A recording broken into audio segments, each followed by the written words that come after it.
রাজধানীতে কমছে পেঁয়াজের দাম। সপ্তাহ ব্যবধানে কেজিতে 20 টাকা কমে নেমেছে 90 টাকায়। কমেছে সবজির দামও, বেশিরভাগ বিক্রি হচ্ছে 50-60 টাকা কেজি দরে। স্থিতিশীল মাছ মুরগির বাজার। রেকর্ডের পথে রেমিটেন্সের প্রবাহ। চলতি মাসের প্রথম 17 দিনে এসেছে $200 কোটি বেশি। সপ্তাহ ব্যবধানে মোট রিজার্ভ বেড়েছে $45 কোটি, বেড়েছে IMF এর হিসাবেও। দাম বৃদ্ধির শীর্ষ 10 কোম্পানির তালিকায় আধিপত্য কমেছে জেড ক্যাটাগরির। এই কোম্পানির দাপট বাড়লেও গেল সপ্তাহে ডিএসসিতে কমেছে সূচক ও বাজার মূলধন, কমেছে ব্যাংক খাতের লেনদেন। এবং নিবন্ধিত প্রতিষ্ঠানে প্রবাসী শ্রমিকদের উপর আরোপিত ফি বাতিল করল সৌদি আরব। শিল্প খাত শক্তিশালী করতে পদক্ষেপ। রেসিডেন্স পারমিট নবায়নে জটিলতা কমার প্রত্যাশা।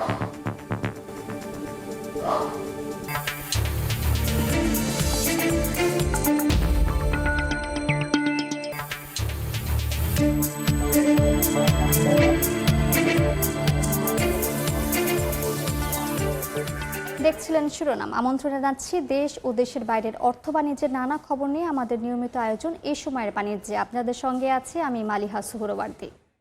শুরুতে হাদির মৃত্যু প্রসঙ্গ। ইনকিলাব মঞ্চের মুখপাত্র শরীফ ওসমান হাদির মৃত্যুর প্রতিবাদে বিক্ষোভে উত্তাল সারা দেশ। হত্যাকারীদের বিচার দাবিতে শাহবাগে অবস্থান নিয়ে বিক্ষোভ চলছে। এই মুহূর্তে রাজধানীর শাহবাগে আছেন সহকর্মী মনির হোসেন।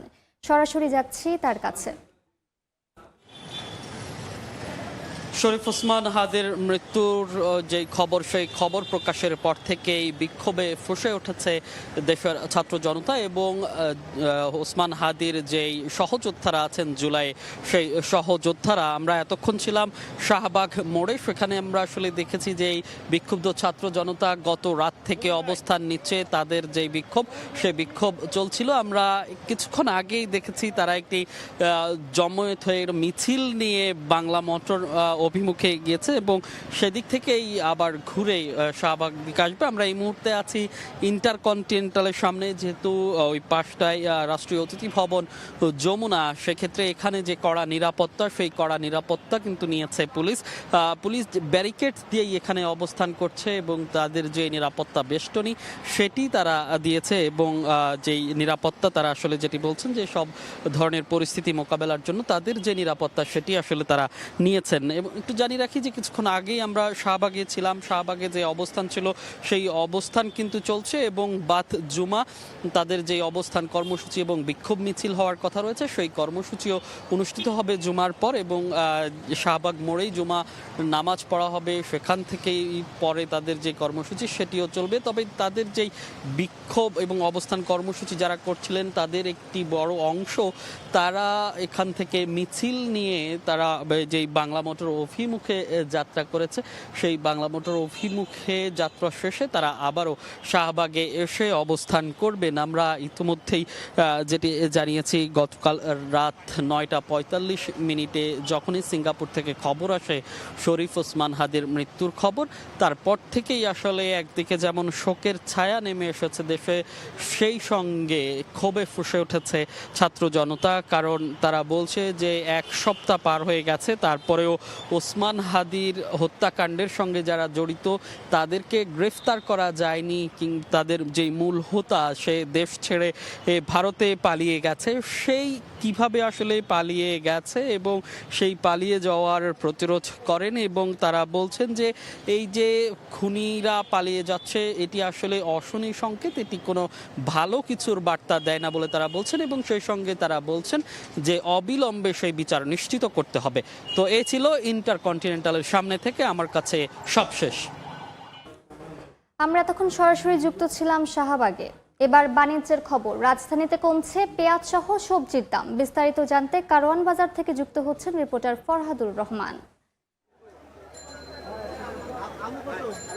প্রত্যাশা ছিল শীতকালীন সবজির সরবরাহ শুরু করলে দাম কমবে এবং সেটি কিন্তু বাস্তবে মিলে গেছে। আজকে শুক্রবার সকালে আমরা রাজধানীর এই কারওয়ান বাজারে এসে যেটি দেখেছি, অধিকাংশ সবজির দাম আমরা দেখেছি গত সপ্তাহের তুলনায় 15 থেকে 20 টাকার মতন কমেছে। বিশেষ করে আমরা যেটি দেখেছি যে বেগুনের দাম 60 টাকাতে নেমেছে এবং শিমের দাম সেটি আমরা দেখেছি মানভেদে এবং প্রকারভেদে 30 থেকে 50 টাকার ভিতরে কিন্তু এই শিমের দাম নেমে এসেছে। এবং যেটি ফুলকপি, বাঁধাকপি সবচেয়ে জনপ্রিয় সবজি শীতকালীন মৌসুমের, সেটির দাম 20 থেকে 30 টাকার ভিতরে, অর্থাৎ আকার ভেদে সেটির দামও কিন্তু ক্রেতা সাধারণের প্রত্যাশা অনুযায়ী নেমে এসেছে।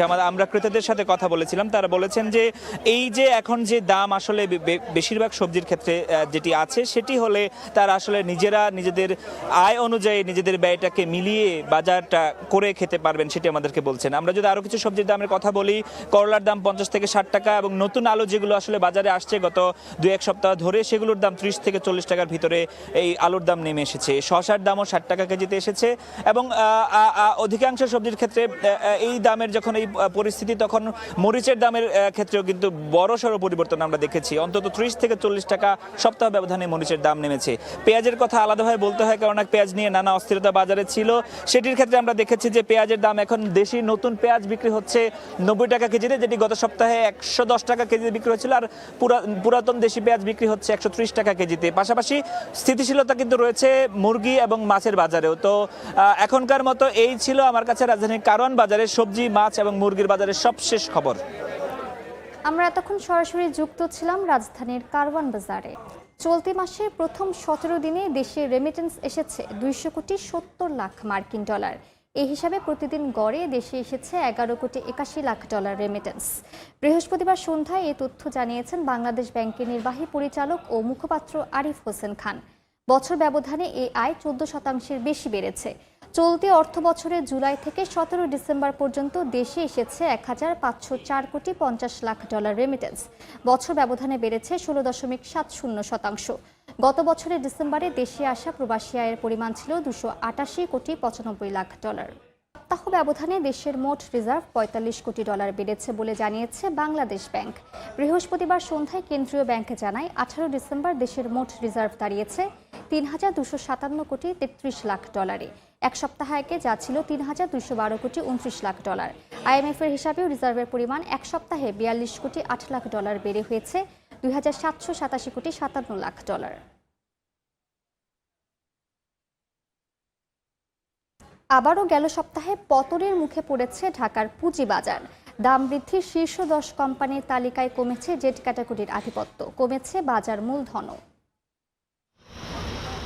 ঘুরে দাঁড়িয়েই আবারও পতনের মুখে পড়েছে ঢাকার পুঁজিবাজার। প্রধান সূচকে 132 পয়েন্টের বেশি পতনের মধ্য দিয়ে গেল সপ্তাহের লেনদেন শেষ করেছে ডিএসসি। গেল 17 নভেম্বরের প্রায় 4775 পয়েন্টের পর সপ্তাহের শেষ কার্যদিবসে সর্বনিম্নে নামে প্রধান সূচক, দাঁড়ায় 4831 পয়েন্টে। সূচকের সঙ্গে আগের সপ্তাহে 6,86,368 কোটি 22 লাখ টাকার বাজার মূলধন কমে নামে 6,75,866 কোটি 59 লাখ টাকায়। দৈনিক লেনদেনের হিসাবে সর্বোচ্চ 457 কোটি 50 লাখ টাকা হয় প্রথম কার্যদিবসে। এরপর ধারাবাহিকভাবে কমে বৃহস্পতিবার নামে 303 কোটি 14 লাখ টাকায়।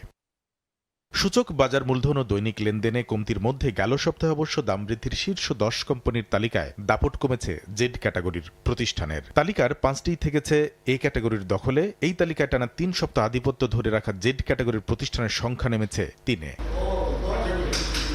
এই ক্যাটাগরির বিনিয়োগকারীদের আকৃষ্ট করলেও ব্যাংক, ওষুধ, প্রকৌশল সহ তালিকাভুক্ত 21 খাতের 14টিতেই কমেছে দৈনিক গড় লেনদেন।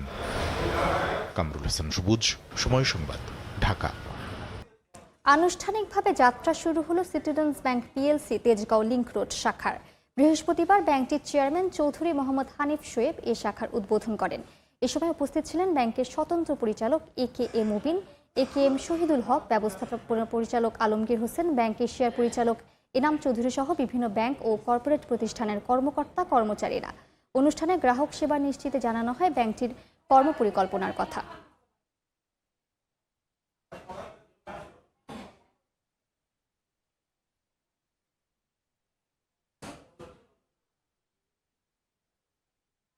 মানিকগঞ্জে মাঠে মৌমাছির পরাগায়নে সরিষার ভালো ফলনের আশা করছেন কৃষকরা।